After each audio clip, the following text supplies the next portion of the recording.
সুমনি, তুমি চিন্তা করো না, আমি যেখান থেকেই হোক আমি টাকা জোগাড় করব।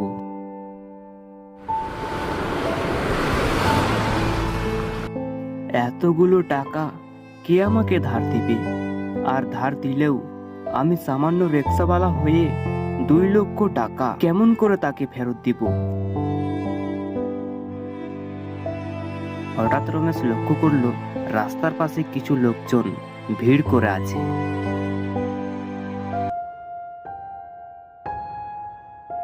এই যে দাদা, সামনে এত ভিড় কেন? কি হয়েছে ওখানে, বলতে পারবেন? একটি লোক অ্যাক্সিডেন্ট হয়ে মারা গিয়েছে, কিন্তু এখনো পরিবারের কোনো সন্ধান পাওয়া যায়নি। রমেশ সেই ভিড়ের দিকে যেতে লাগলো। সেই ভিড়ের কাছে গিয়ে দেখে 50 বছরের একজন মৃত ব্যক্তি রক্তাক্ত অবস্থায় পড়ে আছে, আর তার পাশে আছে একটি ব্যাগ।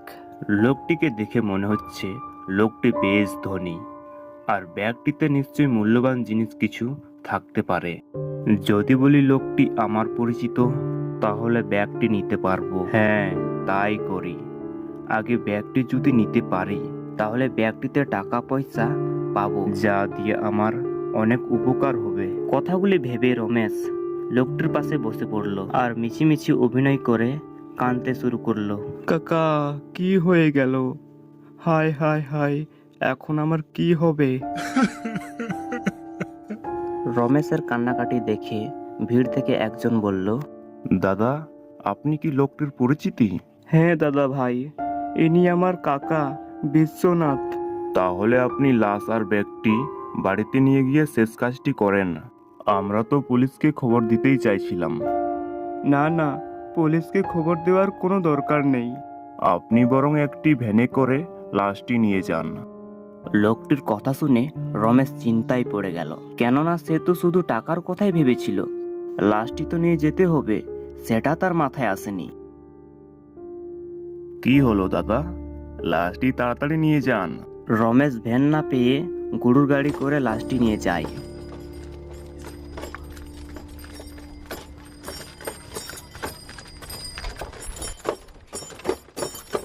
লাশটিকে নিয়ে যেন কোনো ঝামেলায় না পড়ি। না না, এইসব ভেবে লাভ নেই। বাড়িতে গিয়ে ব্যাগটি খুলে দেখবো যে ব্যাগের ভিতর কি আছে।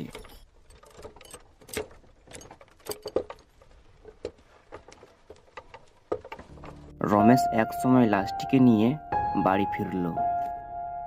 লাশটিকে বাড়ির উঠানে রাখতেই রমেশের প্রতিবেশী লাশটিকে দেখতে এলো। লাশটিকে দেখে রমেশকে বলল, কি রমেশ, এটা কার লাশ? আর মারা গেল কি করে? লোকটির কথা শুনে রমেশ বেশ ভয় পেয়ে যায়।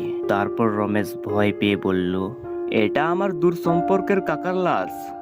তা দূর সম্পর্কের কাকার লাশ এখানে নিয়ে এনেছো কেন? আসলে দাদা, আমার এই কাকার পৃথিবীতে আপন বলতে কেউ নেই, তাই এখন তার শেষ কাজটি আমাকেই করতে হবে। ও আচ্ছা, বেশ, তাহলে তোমার কাজ তুমি করো, আমি তবে আসি। এই কথা বলে লোকটি চলে গেল। এদিকে রমেশ লাশটি রেখে টাকার ব্যাগটি নিয়ে ঘরে চলে এলো। ঘরে এসে রমেশ ব্যাগটিকে খুলে দেখলো ব্যাগ ভর্তি টাকা, অনেক টাকা। সে কি, ব্যাগে এতগুলো টাকা কি করে এলো? আমি তো ধনী হয়ে গেলাম। সবই ভগবানের ইচ্ছা। অপারেশন করেও অনেক টাকা বাঁচবে। বাকি টাকা দিয়ে বড় একটা বাড়ি বানাবো, গাড়ি কিনবো, আর কত কি কিনবো। আমার ভাগ্যটাই খুলে গেল। এরপর রমেশ ব্যাগ ভর্তি টাকা নিয়ে হাসপাতালে চলে যায়।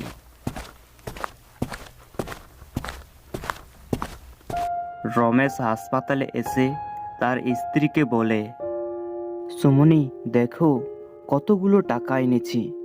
এই যে ব্যাগ ভর্তি টাকা, আমরা এখন আমাদের ছেলের অপারেশন করতে পারবো।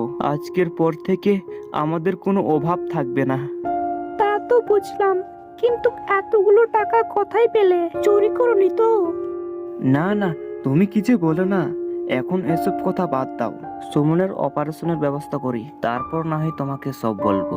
হাসপাতালে টাকা জমা দিয়ে সুমনের অপারেশন করিয়ে রাতে সুমনি আর রমেশ বাড়ি ফিরল। উঠানে থাকা লাশটিকে দেখে সুমনি ভীষণ ভয় পেয়ে যায়। এরপর রমেশকে বলে, কি গো, এটা কার লাশ? আর লাশটি এখানে কে রাখলো? ও আস্তে আস্তে আস্তে কথা বলো, লাশটি আমি এনেছি। রমেশ সুমনিকে সব ঘটনা খুলে বলে। সব কিছু শুনে সুমনি ভীষণ ভয় পেয়ে যায়। তুমি এটা একদম ঠিক করনি। কেমন না কেমন মানুষ ছিল, কে জানি। সুমনি, আমি জানি এটা একদম ঠিক কাজ করেনি, আর তাছাড়া আমার কাছে আর কোনো উপায় ছিল না। আমাদের ছেলেকে বাঁচানোর জন্য আমি সব কিছু করতে পারবো। চলো দুজনে মিলে ওই লাশটিকে মাটির নিচে পুঁতে ফেলি। এখন অনেক রাত হয়েছে, কেউ জানতেও পারবে না। সুমনিকে বুঝিয়ে তারা দুজন মিলে লাশটিকে মাটির নিচে পুঁতে ফেলে। রাত অনেক হয়েছে, রমেশ আর সুমনি ঘুমিয়ে পড়ল। রাত যখন অনেক গভীর, রমেশ একটা স্বপ্ন দেখছিল। টাকার ব্যাগটি নিয়ে রাস্তা দিয়ে হাঁটছিল, তখনই পিছন দিক থেকে একটা বাস রমেশকে ধাক্কা দিয়ে বাসটি চলে যায়। রমেশ এমন একটা ভয়ানক স্বপ্ন দেখে সে ঘুম থেকে উঠে বসে। তারপর তার চোখ যায় ঘরের কোণায় সেই টাকার ব্যাগের দিকে। রমেশ বিছানা ছেড়ে টাকার ব্যাগের কাছে চলে আসলো। রমেশ ব্যাগটি এক নজরে দেখতে থাকে। রমেশ যেখানে লোকটিকে পুঁতেছিল সেখানে সে চুপচাপ দাঁড়িয়ে রইল। রমেশ পিছনে ঘুরে দেখলো সেই মৃত লাশটি দাঁড়িয়ে আছে। রমেশ ভীষণ ভয় পেয়ে যায়। তুমি তুমি তো মারা গিয়েছো। সকলের জন্য আমি মারা গিয়েছি, কিন্তু তোমার জন্য আমি জীবিত। কি, টাকাগুলো দেখে খুব লোভ হচ্ছিল, তাই না?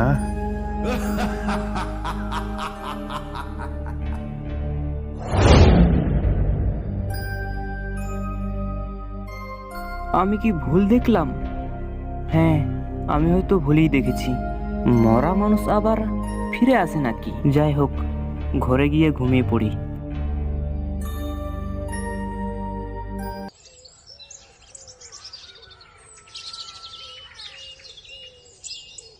রমেশ ঘুম থেকে জেগে দেখলো সেই মৃত ব্যক্তিটি দাঁড়িয়ে আছে। তুমি? হ্যাঁ, চলো। রমেশ, টাকাগুলো খরচ করবে না? তুমি চলে যাও এখান থেকে, চলে যাও এখান থেকে।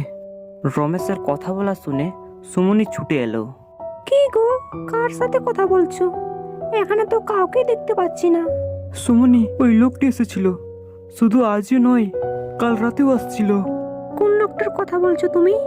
ওই যে কাল রাতে যে মানুষটিকে মাটি চাপা দিলাম, সেই লোকটি। কি বলছো সব আবল তাবল? মরা মানুষ আবার কিভাবে আসবে? তুমি এইসব নিয়ে বেশি চিন্তা করছো।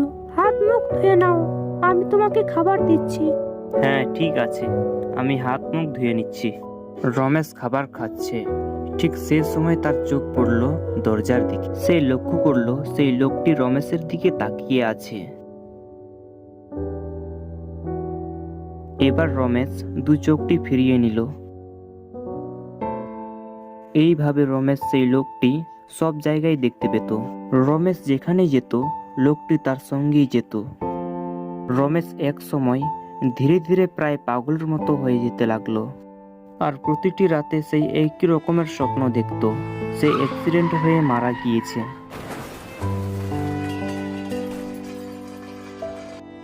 লোকটি বারবার রমেশকে বলতো, রমেশ, টাকাগুলো খরচ করবি না? রমেশ একসময় সিদ্ধান্ত করলো টাকাগুলো খরচ করবে। রমেশ টাকার ব্যাগটি নিয়ে খরচের উদ্দেশ্যে রওনা হলো। রমেশ যখন রাস্তা দিয়ে হাঁটছিল তখনই পিছন দিক থেকে একটি বাস রমেশকে ধাক্কা দিয়ে চলে যায়। রমেশের দেহ মাটিতে লুটিয়ে পড়ে আর অনবরত রক্ত ঝরতে থাকে, আর তার পাশে পড়ে থাকে টাকার ব্যাগ। আস্তে আস্তে সেখানে প্রচুর লোকের ভিড় হয়ে যায়। সেই লোকটি রমেশকে দেখে মুচকি মুচকি হাসতে থাকে আর রমেশকে বলে, টাকার উপর বেশি লোভ তোর, তাই না? টাকাগুলো খরচ করবি না? আস্তে আস্তে রমেশের প্রাণ পাখিটি খাঁচা ছেড়ে বেরিয়ে গেল, আর মাটিতে পড়ে রইল তার প্রাণহীন দেহটি। আত্মা, প্রেতাত্মা, ভূত বলে কিছু হয় না, সেটা আমরা বরাবরই বিশ্বাস করি। আমি, রোহান আর শুভ, আমরা তিনজনেই খুব ভালো বন্ধু। আমরা ঠিক করেছি আমরা পিকনিক করব। বাড়ি থেকে একটু বের হতেই দেরি করে ফেলেছি। তারা এতক্ষণে হয়তো পৌঁছে গিয়েছে।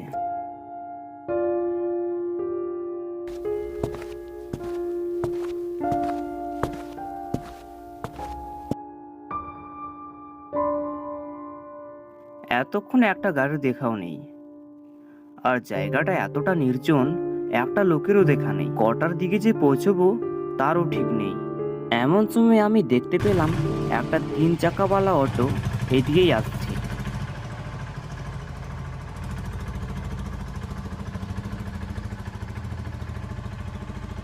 এই যে মশাই, শুনছেন? আপনি কি ফুলাডাঙ্গা যাবেন? কেন যাব না বাবু, আমি তো ওই দিকেই যাচ্ছি। উঠে আসুন বাবু, উঠে আসুন। আমি অটোতে উঠে বসলাম।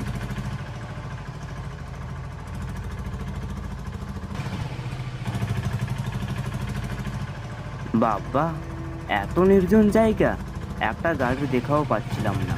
ভাগ্যিস আপনি এলেন। গাড়িও এদিকে খুব কমেই চলে বাবু। আমিও শেষ ভাড়ার আশায় ছিলাম। তা মশাই, আপনার নাম কি? আগে আমার নাম কেষ্টু। আপনার বাড়ি কি এইদিকেই? না বাবু, আমার বাড়ি এখান থেকে অনেক দূর। ও আচ্ছা। তা মশাই, চুয়াডাঙ্গা পৌঁছতে কত সময় লাগবে? ঠিক তা বলতে পারবো না বাবু, কারণ আমি ওই পথে খুব কমেই গেছি। আমি আর কথা বাড়ালাম না, অটোটাও ছুটে চলেছি গ্রামের মেঠো পথ। হঠাৎ চোখে পড়ল সামনে অটো থামানোর জন্য একটি লোক হাত নাড়াচ্ছে। কাছে যেতে চিনতে পারলাম, এটা তো শুভ। এই যে দাদা, একটু দাঁড়ান। কিরে, তুই এখানে দাঁড়িয়ে আছিস কেন? আরে বলিস না, একটাও গাড়ি দেখা পেলাম না। সেই কখন থেকে দাঁড়িয়ে আছি। আমি তো ভাবছিলাম আজ আমার যাওয়াই হবে না। আরে তাড়াতাড়ি উঠে আয়, দেরি করিস না।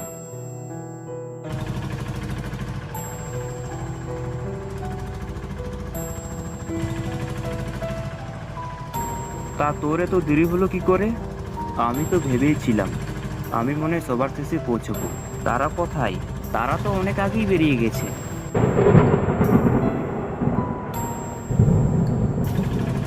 দেখ সুমিত, আকাশটা কেমন মেঘে ঢেকে গেছে, মনে হচ্ছে বৃষ্টি নামবে। তা যা বলেছিস, বৃষ্টি নামার আগেই পৌঁছতে পারলে ভালো। আর কতক্ষণ সময় লাগবে কে জানে। পাশের ওই রাস্তা দিয়ে নিয়ে গেলে আমরা তাড়াতাড়ি পৌঁছে যাব বাবু। নিয়ে যাব কি ওই রাস্তা দিয়ে? হ্যাঁ হ্যাঁ, নিয়ে চলো, ওইখান দিয়ে নিয়ে চলো। হঠাৎ ওই আকাশের কালো মেঘ জলের ফোঁটায় রূপান্তরিত হয়ে যায়। মুষলধারা বৃষ্টির আর ঝড়ের দাপটে সামনে এগোনো বড়ই মুশকিল। মশাই, সামনে কোথায় দাঁড় করান? এই প্রচন্ড বৃষ্টিতে সামনে এগোনো যাবে না।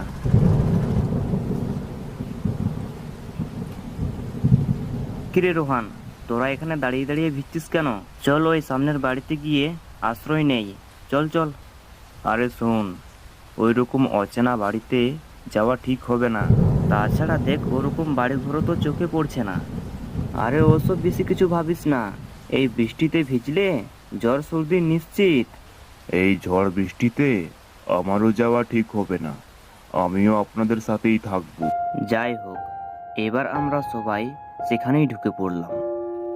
বাড়ির ভিতরটা একেবারে অন্ধকার, জিনিসপত্র এদিক সেদিক ছড়িয়ে আছে।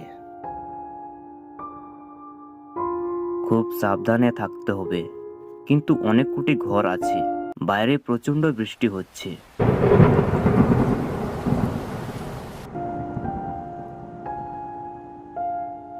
ঘরের ভিতরে একটা অনেক বড় আয়না আছে, সেটা প্রথমে কেউ খেয়াল করেনি। তবে রোহান সেটা খেয়াল করেছে।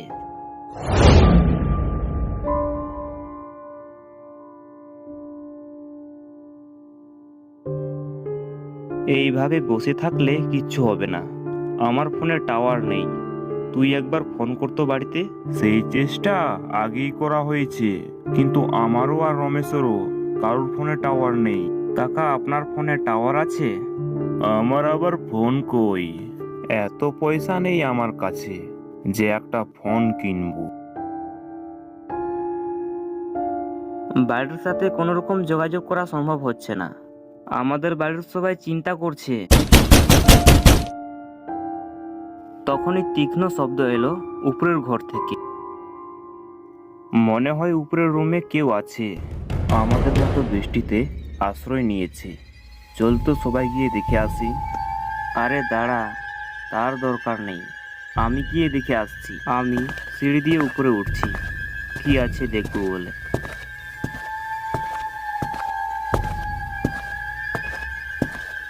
আমি রুমে এসে গিয়ে দেখি রুমে কেউ নেই, কিন্তু একই ধুলো মাখা ভাঙা চেয়ার ছাড়া আর কিচ্ছু নেই।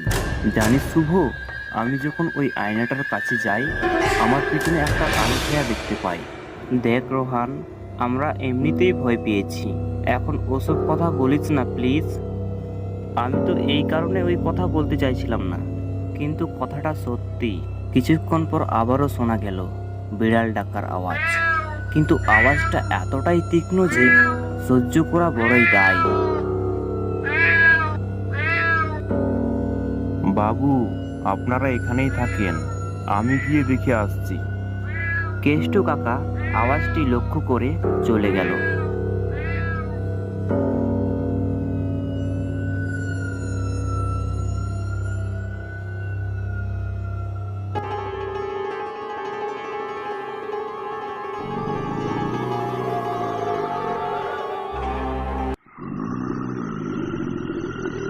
আরে বাপরে, কে হয়? এটা কি করে হলো? আমি ভালো করেই লক্ষ্য করেছি, আমার কাঁধে হাত রাখা। ওই লোকগুলো তো ওই দিকে আছে, তার মানে ভূত, ভূত, এখানে ভূত আছে। এখানে ভূত আছে, পালাও। ভূত? কি বলছো এসব? হ্যাঁ সত্যি, আমার কাঁধে হাত রাখা, কিন্তু পিছনে তাকিয়ে দেখলাম পিছনে কেউ নেই। আমি এখানে থাকবো না, আমি চললাম এই বৃষ্টির মধ্যে। এ কি বলছো তুমি? তুমি চলে গেলে আমাদের কি হবে? এইভাবে আমাদেরকে রেখে যেও না প্লিজ। এখনো ঝড় না থামলেও কিন্তু বৃষ্টির দাপট কমেনি, আর তার সাথে মেঘের গর্জন। ওই দেখ, সামনে কে যেন দাঁড়িয়ে আছে। কই কই, আমি তো কিছুই দেখতে পাচ্ছি না। আমি স্পষ্ট দেখলাম কে যেন ওখানে দাঁড়িয়েছিল। ওই দেখ, ওখানে কে যেন দাঁড়িয়ে আছে। তুই কি কিছুই দেখতে পাচ্ছিস না? তখনই হঠাৎ শোনা গেল সিঁড়ি দিয়ে কেউ যেন নিচে নেমে আসছে। এবার কেমন যেন আমারও ভয় করছে। উপরে তো কেউ নেই, তবে আওয়াজগুলো পার্সের দরজাটা খুলছে আর বন্ধ হচ্ছে। এটা কি হচ্ছে?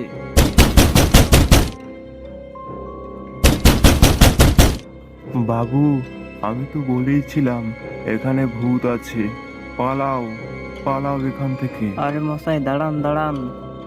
কেষ্টু কাকা আমাদের কথা না শুনে ঘর থেকে বেরিয়ে গেল। রমেশ, আমারও ব্যাপারটার সুবিধের মনে হচ্ছে না। এমন সময় কেষ্টুর বুক ফাটা আওয়াজ আমাদের কানে ভেসে এলো। আমরা সেখানে এক মুহূর্তেও দাঁড়িয়ে থাকলাম। আওয়াজটার দিকে ছুটতে লাগলাম। ছুটতে ছুটতে বাড়ির বাইরে এসে দেখলাম কেষ্টু কাকা আহত অবস্থায় শুয়ে আছে। এই অবস্থা কি করলো আপনার? নরপিশাচ বাবু, নরপিশাচ।